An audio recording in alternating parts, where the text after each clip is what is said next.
I'd like to introduce Ian Phillips, affectionately known as Big E.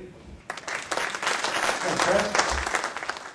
This is a good crowd tonight. Hopefully tonight it will be an informative night for you all, and you'll go away from this evening with some tips and a lot more information than what you came along with before. Dusky flathead. They're found in the estuaries and coastal bars from Cairns in Queensland to the Gippsland Lakes, okay, in Victoria. I've actually caught them as far north as up in Princess Charlotte Bay, up in Cape York, fishing off the beaches there, and I've caught dusky flathead along areas there. They cover sand areas, mud, gravel, sea grasses, and so forth. Dusky flathead grows to at least 1.5 metres. And said to reach 15 kilos in weight. Distinguishing from other flathead by the black spot on the caudal end of the tail. It's amazing, again, how many people didn't know that the dusky flathead, which is the largest of all species, has the black spot right on its tail. Okay, and that's the distinguishing mark. They are more commonly caught during the summer months. That's only because most fishermen only fish for them in the summer months. Most people don't tend to want to get out and go into the cold and fish for them through the year long, through the winter months and everything else. You'll catch a hell of a lot of big dusky flathead year round. Winter flathead and spring flathead and so forth are always there. The fish are there in the estuaries year round. Okay, they favour spots which include deep holes, deep gutters, troughs at low tide, rock walls, weed beds with broken sand. Okay, they also will be found right out in the middle with no other structure, so long as they're in deep water as well, which I've got up there, deep holes. I tend to fish a lot of my fishing in deep water, around the 30 foot, 35 foot mark, and I find that's where all the big fish tend to be on a consistent basis. They will come up to shallow water.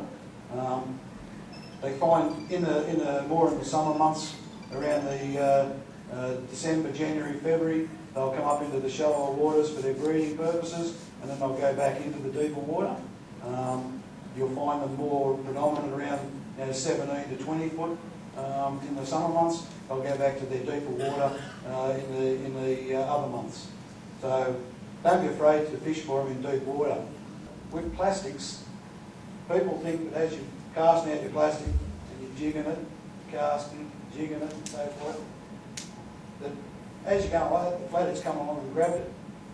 It actually works as your plastic comes up and it's dropping, the flathead will come up and take the plastic as it's dropping. They will take the bait on the drop.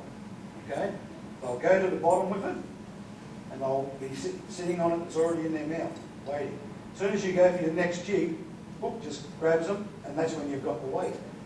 That's where a lot of people have the misconceived idea that the flathead's raced over and grabbed that plastic as they're lifting. It's already got it. With the use of braid these days, and once you become quite proficient in the use of your plastics and your braid and graphite rods and so forth, you can feel a flathead as it's taken the plastic on the drop. You'll feel a very slight tap on the end of the line, and you'll be ready for the next lift to set that hook. Okay?